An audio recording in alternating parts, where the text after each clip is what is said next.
Yeah.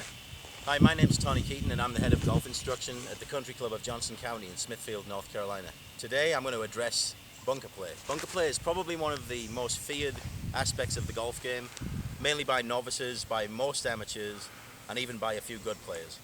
I'm going to try and show you some key fundamentals today, such as grip, setup, posture, swing playing, things like that, stance, that will really help you to enjoy bunker play rather than fear it. I mean, I know myself driving down the fairway, if my ball's in a bunker, I'm usually happier than if it's on the side of the green in the rough or on the fringe. I actually can trust the bunker game that much so that I can stick it out there pretty close to the hole most of the time. And I know that most of you people are able to do that as well. So what I'm going to try and do is instill some of those great thoughts and feelings into your particular game to help you be a much better bunker player. First thing that we're going to discuss today is the grip. And that is very important in bunker play. Here's the grip as neutral. A neutral golf grip is pretty much a normal golf grip, standard on the golf club, where you see two knuckles and a V that's created by the thumb and forefinger of both hands. Both V's, right hand and left hand, that are created by the thumb and forefinger will line up to the right shoulder. In the bunker shot, this is going to be a little different.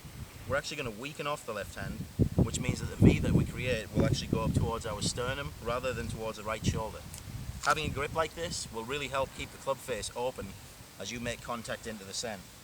Consequently, if your grip was too strong, which a lot of golfers have who hit hook shots, and you can see the logo of the glove there right in front of the camera, it makes it very easy to actually turn the club over, and that is the absolute be-all and end-all if you do that in a bunker shot. Other than one bunker shot, which is when the ball is buried in the sand, you actually want to use a strong grip, but we'll get to that in just a short moment of time. So here we'll go back to this shot. We just talked about the grip. The second most important thing is the stance. You need a really nice wide base in a bunker, and we want the ball to be somewhat in the middle, maybe a little bit up from the center of the stance. There's a couple of variations on different shots, which I'll get to in a minute, that will change the ball position, but in a regular bunker shot, nice flat lie, we're going to have it just up from center in the stance. The next thing we're going to discuss is the alignment. Straight to that flag right there is about right there, that line. And so if we were standing in a regular shot, we'd have train tracks going towards the hole, and we'd stand square at the ball, and our swing would come back square down the fairway as well to hit a straight shot. But in a bunker, you want to open everything up. The feet are actually going to go off in this direction, and at the same time our swing plane is going to follow that direction there, almost like a train track going this way diagonally as opposed to straight to the hole. And we're going to swing our club up on that path this way. Next thing is getting a nice firm base in the bunker. You want to really establish a firm footing, dig your feet right into the sand a couple of inches deep. And the two reasons that you do that, one is to get a nice firm foundation so you can be solid through the shot, and the second is that you are now below the golf ball. Your stance is actually underneath the golf ball, so what's going to happen with that is you're going to hit the sand a lot heavier, which is what you're trying to achieve in the bunker. Getting under the ball, hitting the sand before the ball. If we were standing this way and we didn't actually have our feet firmly based in the ground, we might hit a shot like this, which goes way over the green, and I'm sure a lot of you are familiar with that shot. So to counterbalance that, we dig our feet in, we weaken our grip, we open the club face, we get our knees nice and solid and flexed, and then when we open our stance, we focus on swinging the golf club on the same plane as our stance is. So let me see if I can try and demonstrate after I've just discussed all that with you. Get a nice wide base, nice knee flex, feet to the left, club face open, weak grip on the left hand, and then we're going to swing it outside the line.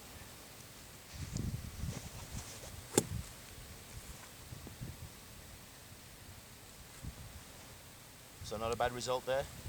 Next shot that I'm going to discuss with you is the downhill lie shot. And sometimes you can get into some really nasty spots when you're in a bunker on the green side, and this is going to be one of them. I'm going to explain to you how to do this so that you don't have to fear the fact that the ball is shooting down, and you don't have to fear the fact that you're going to do what you normally do, which is either hit it too fat like this,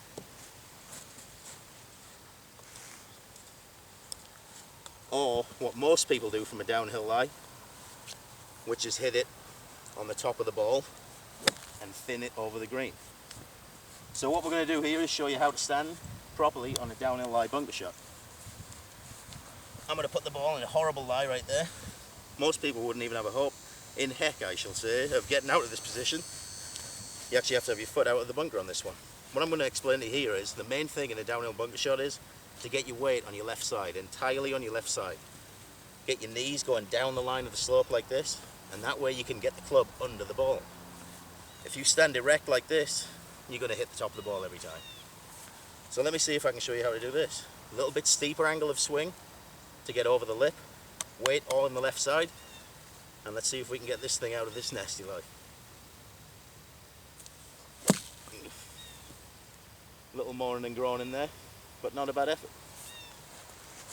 The last one we're going to talk about, or second to last, is the uphill lie in the bunker.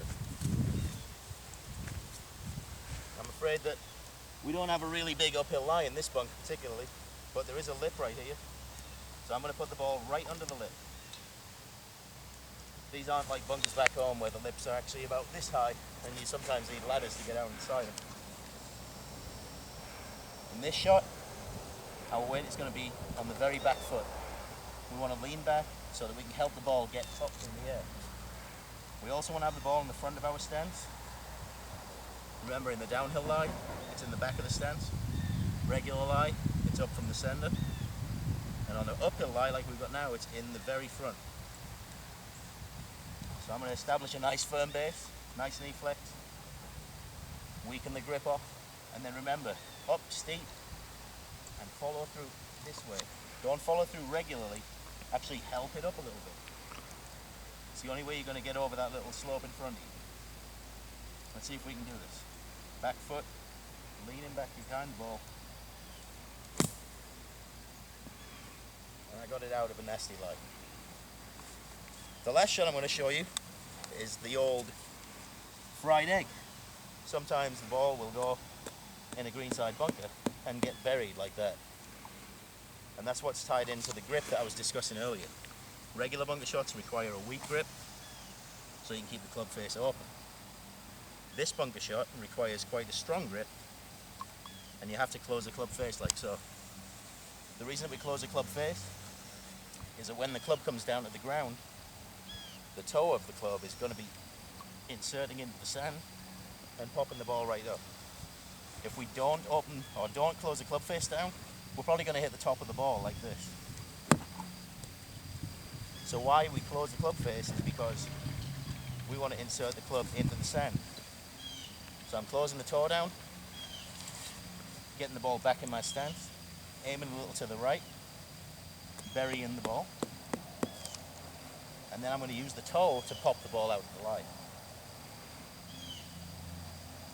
Steep. And there she goes. Actually, that was the best result from the worst lie. That concludes the bunker lesson today, folks. I hope everything that you listened to and learned is going to help you out in getting out of greenside bunkers with more confidence. Thanks for watching.